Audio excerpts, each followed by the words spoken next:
and I was muted because as if this stream couldn't be more chaotic today. It is what it is. Y'all, today has just been a day. It's been a good one. But you know, when you have one of those days where like you think you have time, I've got time. Don't worry about it. I've got time. I could do it later. I've got time. Well, now it's 9 p.m. and we're just now getting to Above the Line, but welcome to episode 6. I so hope you can hear me right now. Please let me know if not. I know I just started it with no audio, but welcome. Above the Line episode 6, which is currently titleless and technically thumbnailless because even though this show has become a regular part of my life and my Sunday routine, I still cannot get everything done this morning, guys. I had the script for this episode done. I had the stories picked. Everything was ready this morning. I was even like, last night I set up my Discord, which the link should be in the description down below. Go check it out. I was going to have everything. Then I was like, okay, you know what? Prior to 3, I was like, I need to move this episode. I need to move it later. We'll just do it 8. No problem. I had to run a quick, middle of the day thing. I was like, 8, no problem. Didn't get here and ready until even past 8:30. So, it's just been a day. As the movie pro is titling it, The Chronicles of Sasha. Yes, indeed, that is what today has been for me. But yeah, guys, it's just, you know what? It's been a day, but we're here. I'm very excited to be doing this episode. It's going to be a little bit of a shorter one because if I'm being honest with you, there weren't a ton of stories that really intrigued me, but the ones that I did pick for today, I feel like I have a lot to say about them. So we can get them going. Yes, I apologize if I'm slightly annoying about the Discord. As I have it currently set up, I don't think everyone should get notifications. Like, your notification should only be set to mention or reply only, I think. I watched a couple of tutorials, but if there's like an issue with it, y'all can let me know because there's going to be more of you managing it and seeing stuff than me. Again, we're going to keep it a fun, respectful, good place just to chit-chat about the stories we talk about here, videos on the channel about just different topics. It's a good home for the book club, Cinephiles Reading, if you want to join that. I still realize I don't have like the book club link. I still gotta figure some stuff out. But anyways, guys, that's been my little update of my weekend with my YouTube channel.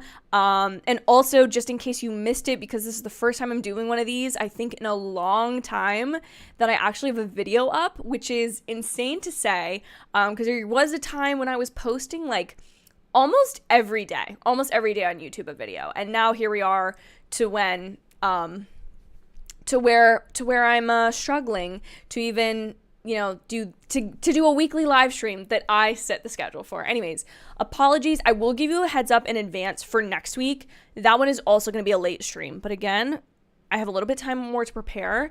It's either going to be a late stream or it will be a video version of the stream going up at 3 p.m. That will be decided later this week. And going forward, the Discord's going to be my place for a lot of updates. Obviously, I'll try to update you other places as well, but to just refrain from like having to go everywhere with the same pieces of information or just to ensure that everyone has it, get the Discord, but I will try to post on here for anyone who's like doesn't have a Discord, doesn't want a Discord, is, outside of the realms of being able to use Discord, whatever. I'll try to keep it to YouTube as well. I just feel like Instagram wasn't always the best place for me to post things. And like,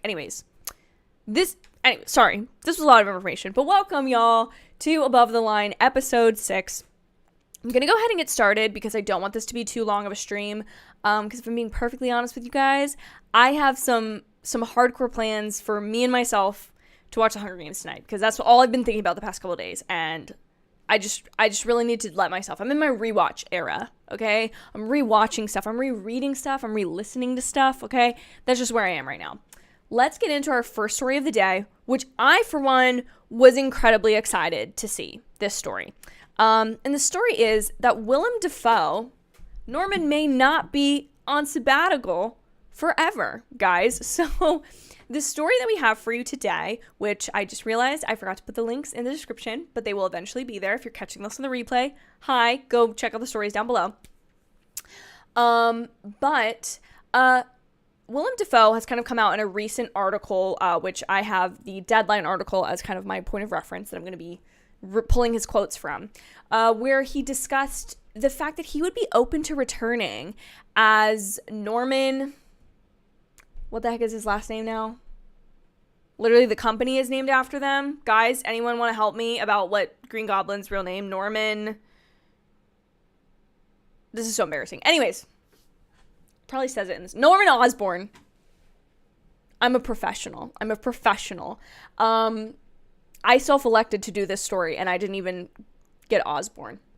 Okay, so Willem Dafoe has said that he'd be open to returning as Norman Osborn, aka Green Goblin, in future Spider-Man films or projects. So basically what he says is, and this is quotes from him, "I mean, that's a great role.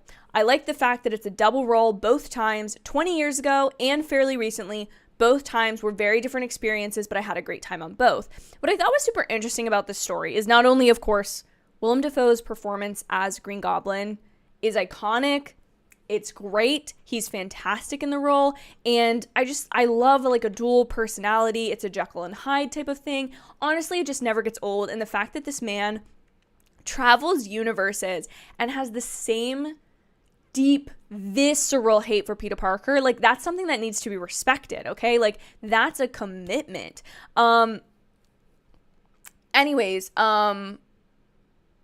Basically him talking about this, I thought was super interesting because him talking about having like a really good time on it got me thinking as to like, why do really A-list top tier Oscar winning actors, why do they do these films sometimes? Because, for example, I was having a really interesting conversation with my good friend, Nicholas Alexander Burke. You guys know him. You love him. If you don't, you better go subscribe to his channel. He's wonderful. But my good friend Nick and I were chit-chatting about, like, Morbius. Like, how do people, like Jared Leto, Oscar-winning actor, how does he get involved in a film like Morbius and then go and promote it and, like, kind of put his like heart and soul into it, you know, and then have that become kind of a laughing stock of a meme? But he's obviously this incredibly talented actor.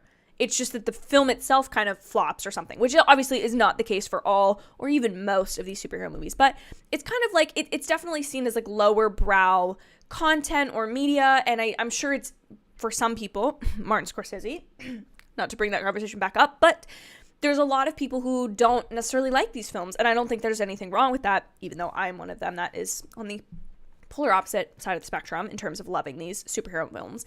However, I think it's because these actors and actresses, they genuinely enjoy potentially being a part of these sets, working with the other talent on set, or just returning to a role that, like Willem Dafoe said, how many other times can he guarantee that he's going to basically get to play two roles in one and kind of flex those acting muscles that he might not otherwise use all the time? Or like, I also think about the fact that I've heard so many people in recent superhero films talk about how they're doing it because their kids are involved. So like Christian Bale was super interested in doing Thor, he talked about, because of his kids loving superhero films. Same with like there's just a variety of different people saying like I have a reason to care about this, maybe even beyond like what the actual role itself is. But here specifically, he's talking about the role. And I think this is something that superhero films present a really interesting opportunity for people to get more out of the role rather than just like, oh, it seems like an interesting part, so I'll play it. But it's like the fact that some of these actors, you know, maybe it is because it's lighter work. Maybe they don't have to put as much thought or energy or effort into the superhero thing. Or on the other end, maybe they feel like it allows them to do something that in any other part of their career they're not able to do in a kind of an extreme way. I mean, Norman Osborn and having this kind of campy like version of him that kind of exists in the Sam Raimi 2002 Spider-Man, kind of seeing that it's kind of a Willem Dafoe is considered a very serious, prestigious actor,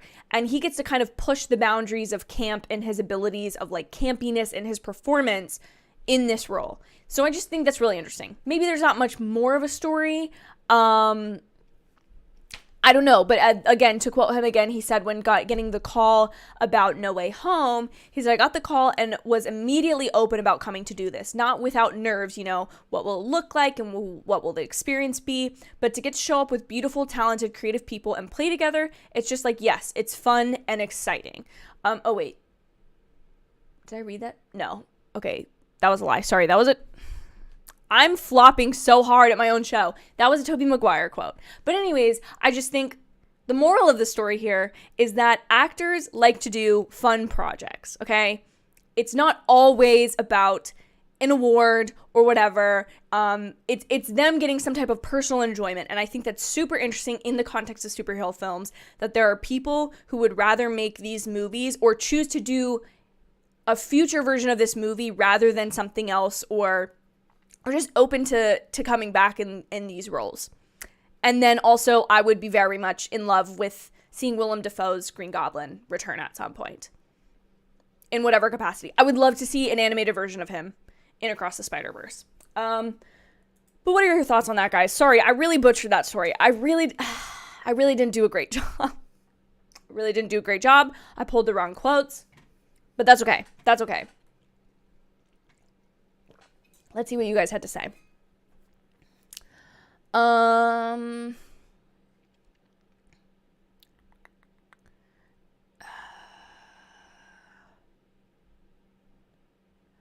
Yes, Movie Pro, you also read this article. He said he would do it again. He would have been an epic Joker. But I feel like, here's the thing. Like, Joker has been played by so many people at this point. Whereas Green Goblin, in a live action setting, Willem Dafoe's kind of got the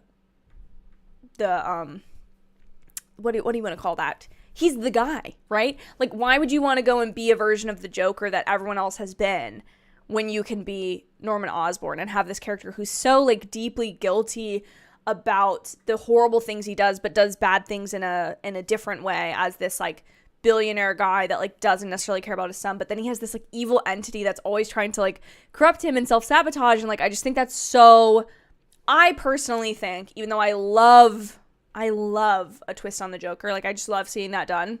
Honestly, you could do it to death, and I would, like, repeats. There will probably be 10 more Jokers in my lifetime, and I will go see all of them, probably. But why would you want to do Joker? He also would have been a great Joker. The things that make him great about Green Goblin would have made him a great Joker. I totally agree. But I think from his perspective, why not go and, like, do another version of a thing he's done before and, like, perfect it or change something or try something new with it, rather than be a different version of a character that's also kind of going insane. You know what I mean? Alex says Willem Dafoe is probably one of the best actors in Hollywood. I agree. I remember the first times one of the first films I saw was Spider-Man in 2002, and I was horrified on how the Goblin looked in his iconic voice. He's very scary, and he's very like, you just believe him in that role. He really sells it, and I really love that.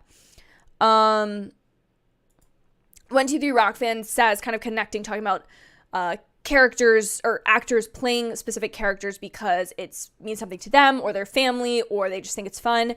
123 Rock Fan says, not superhero related, but Richard Harris, who played Dumbledore, because his granddaughter jokingly told him, I won't talk to you ever again if you don't take the role. Like, I just think I love stories like that. I love people who it's like, maybe it's not even like the material is like super interesting or important to them, but like it means something to a loved one, and that's why they're gonna go do it. Like, I just love a good casting story if the person's great in their role. Otherwise, it's just like, okay, the story is great, but like they don't fit. But yeah. And yes, Alex, I saw a video of him getting his award for the Letterboxd Most Watched 2021 and 2022. I think that's really cool. I think I've been seeing a lot of unique or more unique, like, social media type interviews with actors. And I think we need that, because I think I just see some of the press chunk of videos and they get asked the same questions, especially when they're involved in some of these big superhero or like franchise films. They get asked about spoilers or other things and blah, blah, blah. So I like these kind of like fun, like, even if that award means nothing. But then again, maybe that means more to him than other awards, because it's directly from fans, like, choosing to watch movies that he's a part of and like watch his body of work. I also think that he's fantastic and love him very much as an actor. Fernando asks, thoughts on Gaga playing Harley Quinn? I am a tad skeptical. She can overact at times. I think she's going to be really fitting for the role. I think it's going to be a more quieted and sober look at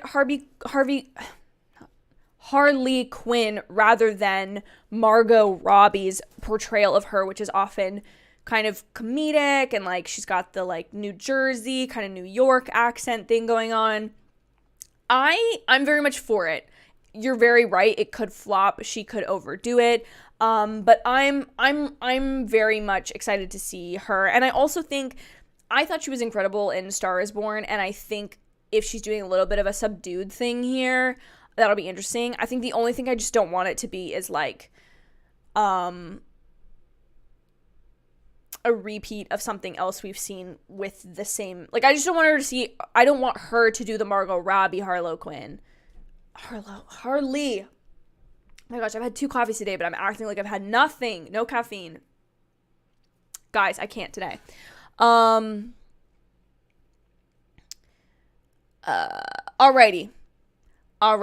She was excellent in House of Gucci. I also loved her in House of Gucci. I don't know, I'm just a Lady Gaga gal. I love her and I love seeing her act.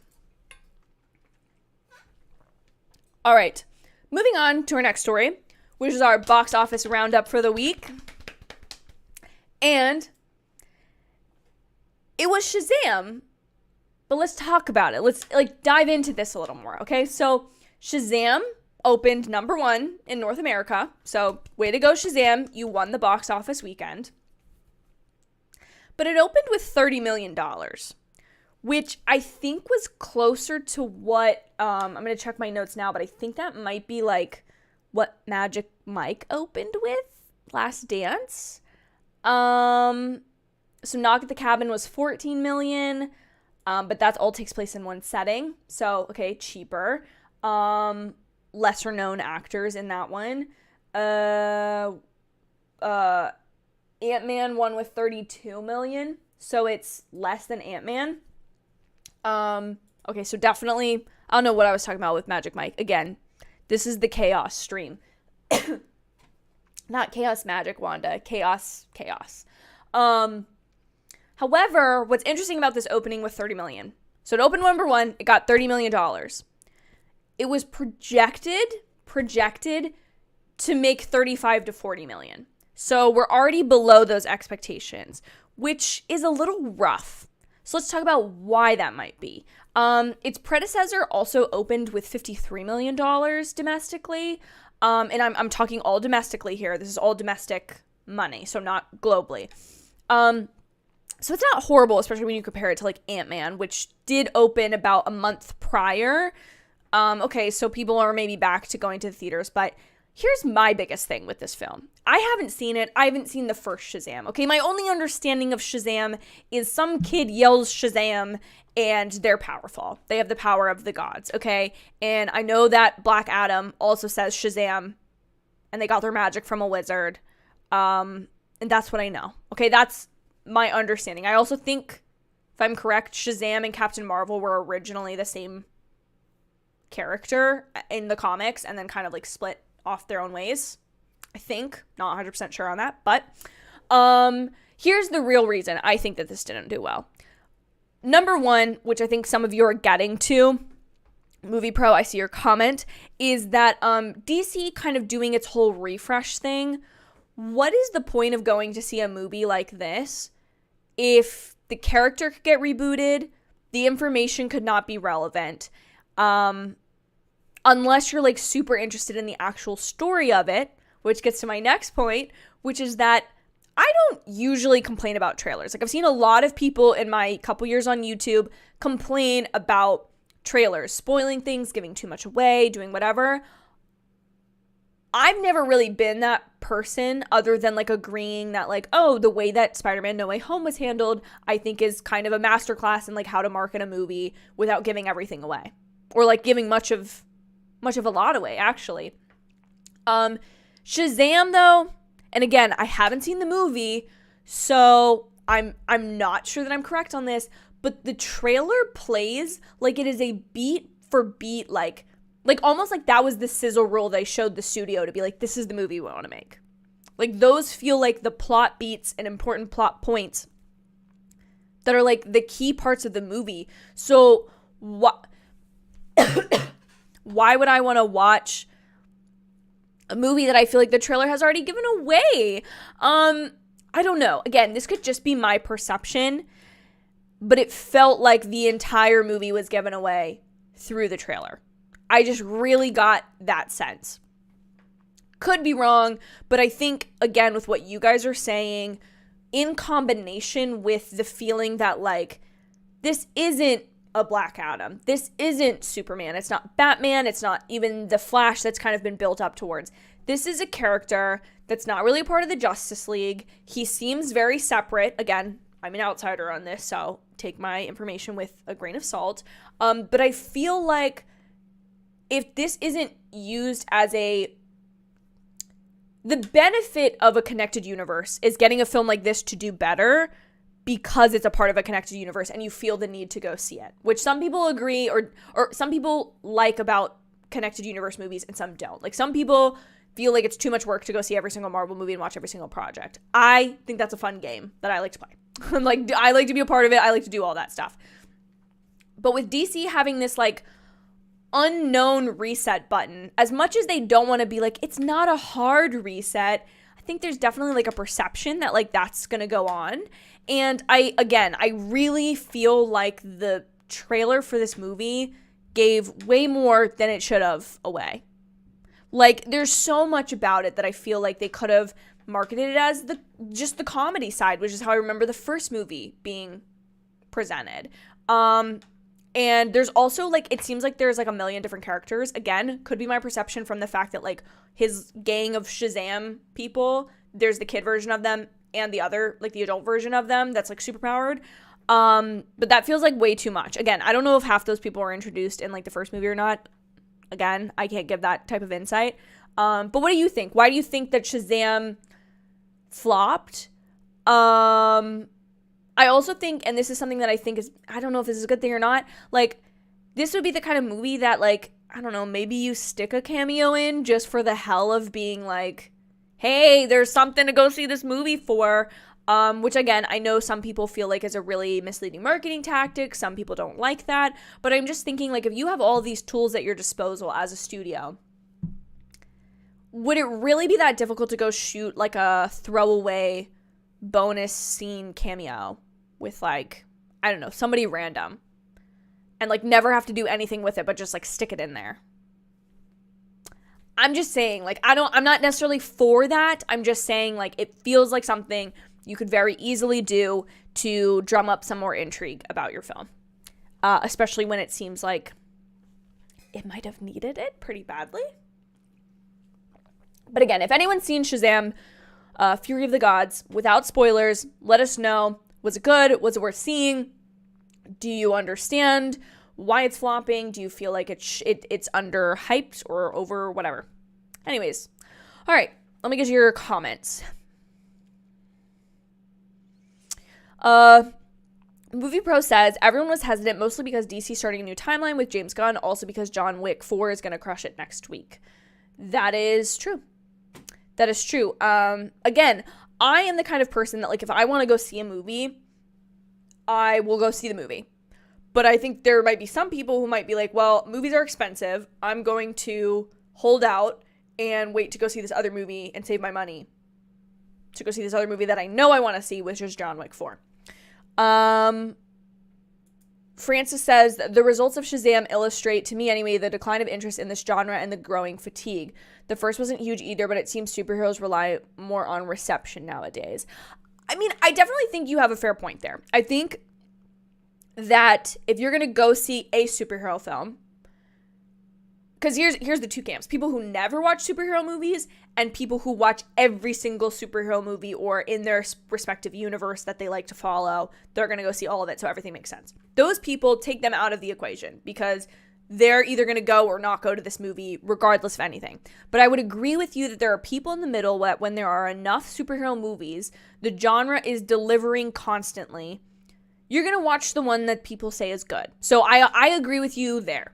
Because if you're not really in either of those two absolutely yes or absolutely no camps, you're going to go based on recommendation. I mean, I think a perfect example of this is if Netflix drops a bunch of rom-coms. which they do periodically throughout the year, or a bunch of Christmas movies, people are going to watch the one that people say is good. When you have an option, like a large selection to pick from, you're going to watch the one that someone else recommends to you, that is said is good. If your tipping point is not, I watch all of them or I watch none of them, you're only going to watch the one that other people tell you is worth your time or your money or whatever. So I think I agree with you. I think I totally understand where you're coming from there, and I totally agree. I'm in the camp of like, I'm probably going to go see Shazam 2 at some point. My fiance, I'm sure, is going to want to watch it. I'm going to go see every single Marvel movie. I'm going to watch every single Marvel TV show. In fact, there are times I have to hold myself back when somebody is like, oh yeah, when does like Mando season 3 come out? And I'd be like, it's been out for 2 weeks. Like, what have you been doing? You're not watching it? But that's not how other people operate. That's how I operate. So I totally agree that like if reception is not good on something and there is a plentiful amount of any genre, I think superhero is the one that's feeling it the most now, because I agree with you, Francis. There's definitely a plentiful bounty of options to choose from at this point. So I definitely think you could be right. Movie Pro confirmed that yes, and so did Philosopher King, that Shazam was the original Captain Marvel. Yes, and then they kind of split the characters. Movie Pro said only one trailer was good. All the trailers have to be good to get people more interested. I feel like it's, even though like I saw one trailer that felt like the cut down version of the other trailer, like the Held for Time trailer. I don't know, like one was released. It just felt it even felt like it fell in chronological order. It may not have been, but it felt like it was chronological order. And I just remember the first film, if I'm remembering correctly, it was very emphasized on like, oh, how crazy is this? A kid just randomly gets superpowers. And like that was the was like, oh, this feels like a comedy movie. And that's where, Francis, I will agree that it's no longer basic interest that drives mass audiences. I think these superhero movies, I think the next evolution for them to survive, this was something that I feel like Marvel lost the ability to do this. And I don't know why. I kind of feel like, well, I'll take that back. I feel like Black Widow was kind of a return to this. Superhero films are now a genre. They're not like a subset within science fiction or fantasy anymore. I think that's kind of how they used to be. They used to be kind of like, oh, what is this? This is different, whatever. Now there's so many of them that I think to get people to go in, you have to good reception. And how do you have good reception? You make the film different than what their other options are. You make it different from their other selections. And that's where I think if you make a genre film, something that's not just everything everywhere all at once, basically. It's not comedy and drama and catharsis and action-packed and a thriller. Like, if you make it very specifically, like Winter Soldier is in, I would, other than if you took Infinity War and Endgame out of it, I would guarantee you that Winter Soldier, Captain America, the Winter Soldier, is the number one Marvel movie, like the top listed for people to be like, what's your favorite film? Or like, what do you think is the best Marvel movie? Okay? And why is that? It's because it is a genre film. It is a political thriller that also happens to be a superhero movie. It's a political thriller first. It follows the rules of a political thriller, the beats of a political thriller, the tone of a political thriller. Superhero films now, and even ones that I love, like I really liked Quantumania. But what is Quantumania? It's not a space film. It's not an adventure film. It's not a romance. It's not a drama. It's not a comedy. It's everything. It's all of the above. And I think when you get that in, it becomes bland. You forget about it easier. They melt together easier. And then it becomes harder and harder to like blur the lines between, I don't know, Shazam and Ant-Man at a certain point, if you're someone that's not paying attention or quite honestly doesn't care. Alex says, I'm curious to see how The Flash is going to play at the box office. I saw Tom Cruise saw it and he said he loved it according to reports. That's interesting that somebody like interviewed Tom Cruise about it, or that Tom Cruise was like, yeah, I've seen The Flash. What about it? I loved it. What about it? That's so funny. Agreed, Alex. The marketing was poor on this movie. I don't know why they've paid as much as they have, just because, I mean, you have to when it's this size of a film, but they're not really getting the return. Philosopher King says, Shazam 2 had a Dark Phoenix effect. Fans knew that it was a dead end from the behind-the-scenes turmoil, so they didn't bother to show up. I think this is also a really fair point, too. If you're also talking about people, if it's a spectrum between people who never see superhero movies and people who always see all superhero movies, and then you have the people in the middle that can kind of be swayed either way or might be kind of closer to one end or closer to the other, but it's not like their thing, you know, to go or not go to these movies. I agree that if you find yourself in a situation where your franchise is at its end, people are leaving, talent is not coming back for a sequel, if creative teams are changing, I agree that it just simply makes sense to be like, well, I'm not interested. I am one of those people. I still to this day, have not seen Dark Phoenix, because after I've seen all of the X-Men movies except for Dark Phoenix and Apocalypse. Okay, so that's 2. But I didn't see Apocalypse because I didn't I don't know. Basically, I don't need to explain why I didn't see those 2 movies or why I haven't seen them. You're absolutely right. When the writing is on the wall for a franchise, fans are going to act accordingly. Even if they love the thing, they're probably going to act accordingly. MCU is going to be 15 this year. Oh my gosh. That's crazy. That's 15. Shazam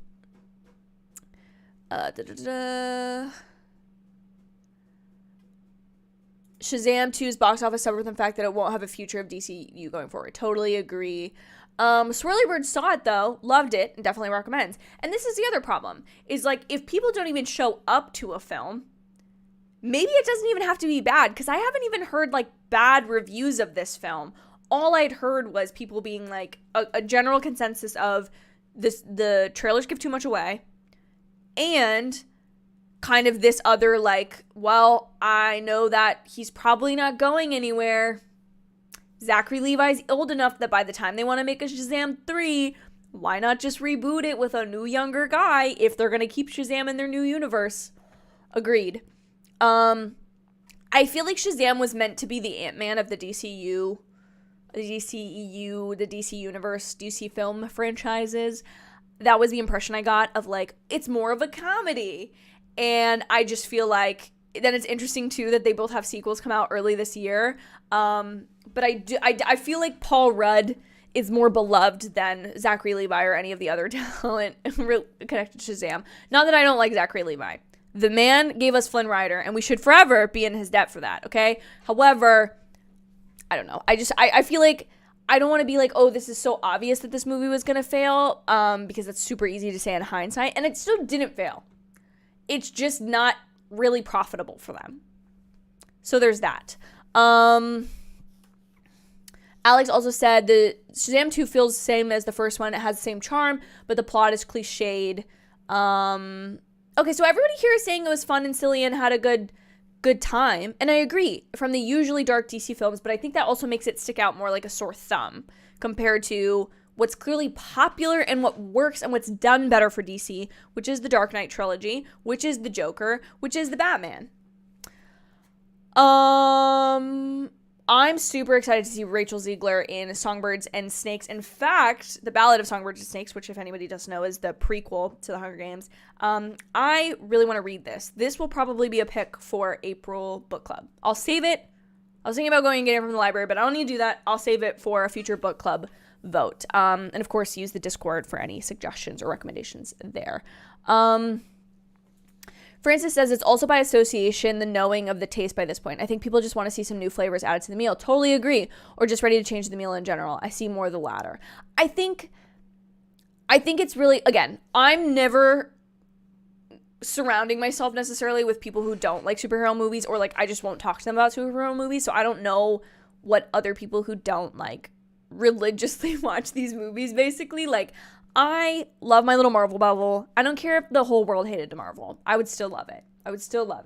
And not for I'm different and I'm unique and I love these movies. I just think I agree with you. I think let's change it up. I mean, even again, coming from someone who really liked Thor: Love and Thunder, coming from someone who really liked Quantumania, I just feel like I agree. If some of these films were not trying to do everything all at once, maybe they'd have some more success or pick up more of that general audience that might be like, you know what, I heard great things, and it's not like a normal superhero movie. I think that's going to be, I agree with you, Francis, that will be the next turn of events, it's a different superhero movie.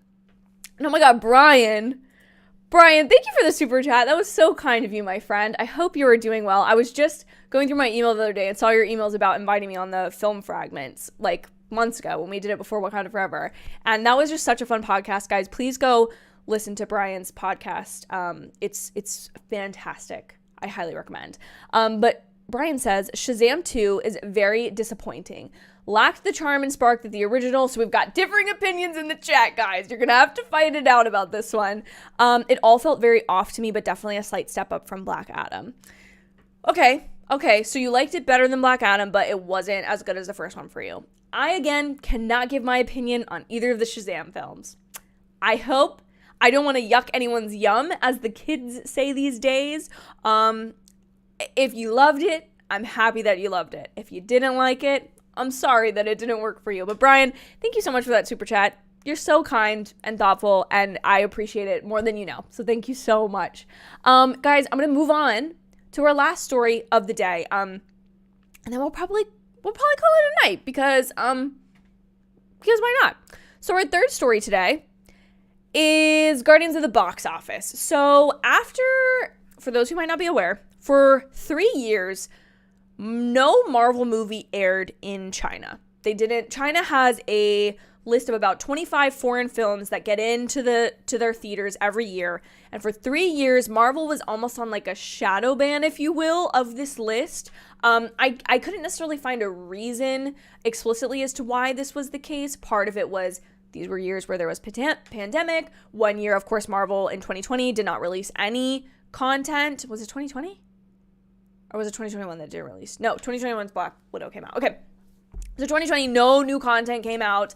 But Guardians of the Galaxy is set to open May 5th in China and will be the third film. So Wakanda Forever and Ant-Man Quantumania both returned this last month to theaters there. So those have kind of gone in. But Guardians is kind of the newest one that's got a big date. People were unsure about it, but it's releasing 2 days after the North American premiere date, which I don't know if that's the world premiere date. I guess I never even thought about that before. But it's getting also, in addition to being released on May 5th, it is getting a day and date release, which if you don't know what a day and date release is, that is when a film releases the same day in theaters as it does on home video to rent, basically, to rent or to buy. Well, I'm assuming it's not going to be to buy. I'm not 100% sure, but like a good example of a day and date release would be, I can't think of a certain one right now. I can't. I'm sure things over the pandemic were day and date releases, but it's basically that concept is when a movie releases in theaters and then the same day also releases on home video rather than, I should say, like, home video sounds like on demand, basically what it is today.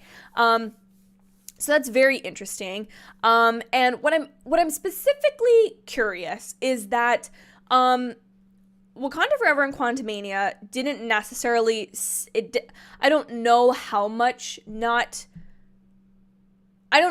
the prior Marvel movies not being released in China hurt their box office numbers. But I'm interested to see specifically, will the increase in global box office that Guardians 3 might get from being released in Chinese theaters, will that be counteracted by people buying it at home? Will people opt in China to watch it at home? Or will they go to the theater more? China is the largest movie-going audience in the world, so part of me thinks that. But I don't know how many times they've had this option specifically for a film that's as big as like Guardians 3, which is a finale to that little franchise. We're assuming that is a kind of a big deal.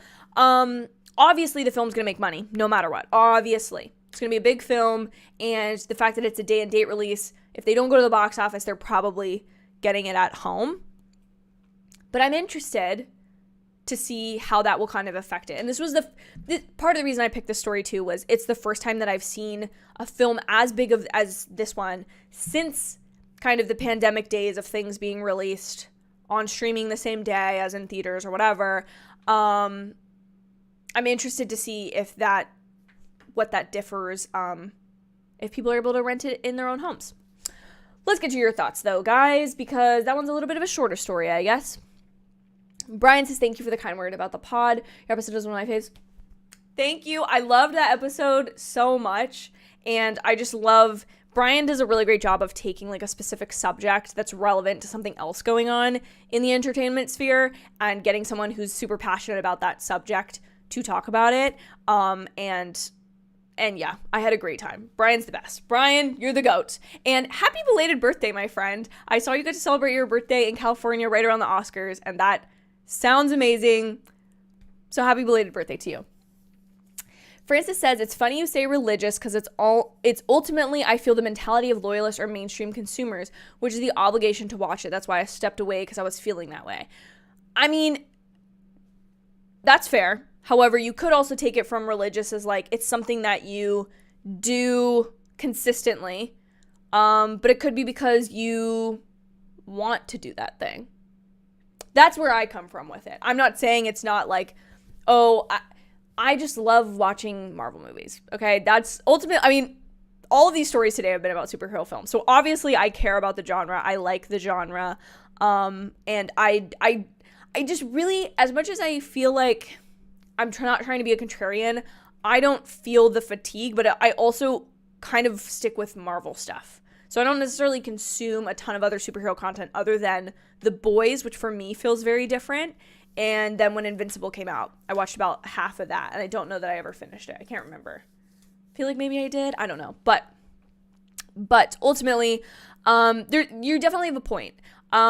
There's people like that about any fandom, any community can get to a point where it's unhealthy or it makes people feel like to be a part of this community, you have to do X, Y, and Z. And I get that that's why people don't necessarily want to be a part of these. But for me, as long as I'm enjoying it, I'm gonna be consuming all of it, for sure. Plus, King says, I don't think China liked Chapek. Once he was gone and Iger came back, the film started getting Chinese release dates. Interesting theory. I think Guardians of the Galaxy, Alex says, Volume 3 is my most anticipated comic book movie of the year. My most anticipated movie, period, is Barbie. Like, every time I think about that movie, I get so excited. But I would say, I think with Guardians 3, I'm excited, but I maybe don't have the same hype level just because Volume 2 is not one of my favorites. Which is maybe a little bit of an unpopular opinion, but I'm not, every time I think about that film, I just don't like it. I don't feel the visceral hatred that I feel towards Eternals, which is, again, subject for another day. Maybe I'm going to be a bigger person someday and rewatch that movie, but the day is not now. The day is not today. It is not now.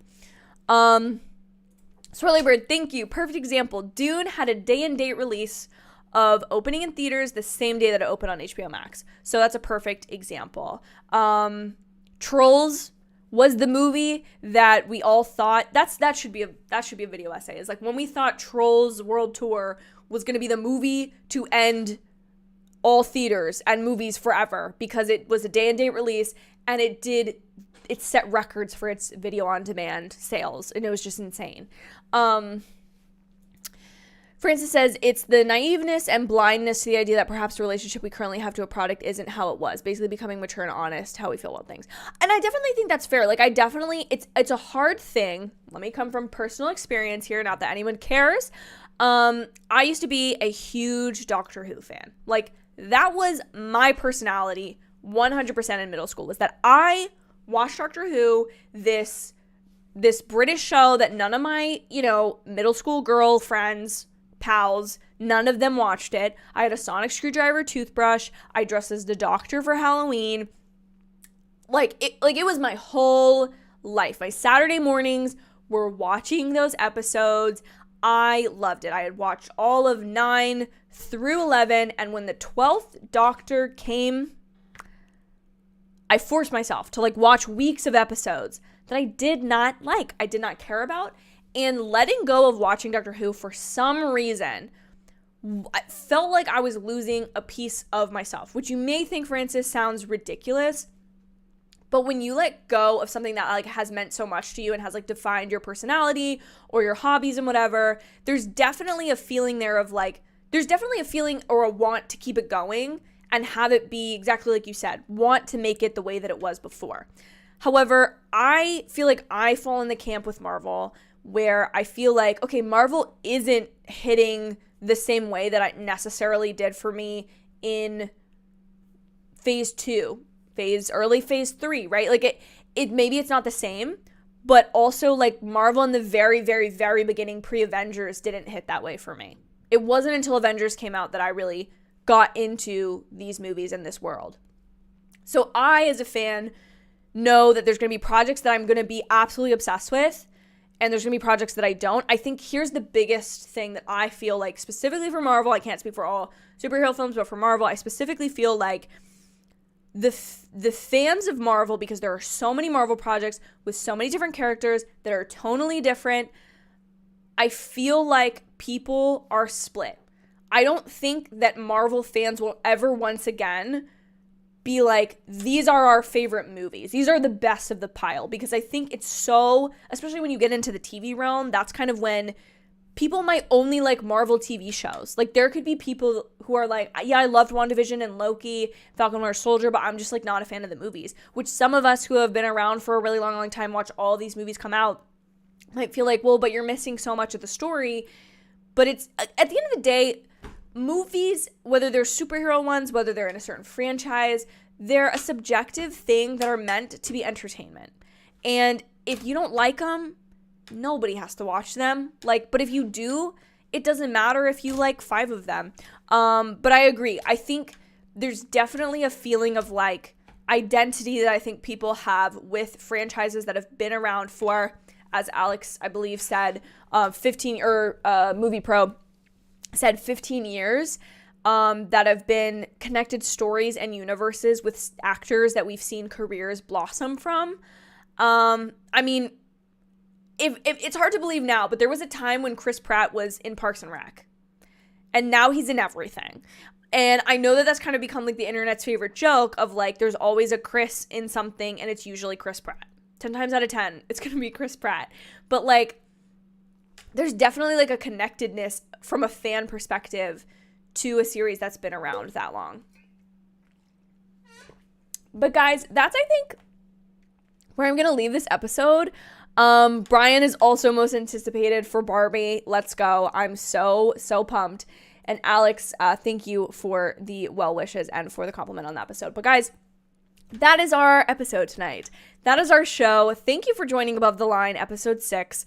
As I always say, after the replay, I'm going to go or if you're catching the replay, or if you're watching this after this aired, or you want to come back just to read the stories that I picked in full for this week, I will put the links down below in the articles section of the description box. You're more than welcome to check them out. If not, no biggie. We will be back next Sunday in some form or fashion, either a late live show or a middle of the day posted pre-recorded show. I may opt towards that just because thinking about my schedule, that might work better. But there will be an episode because I love these videos and I love talking to you guys.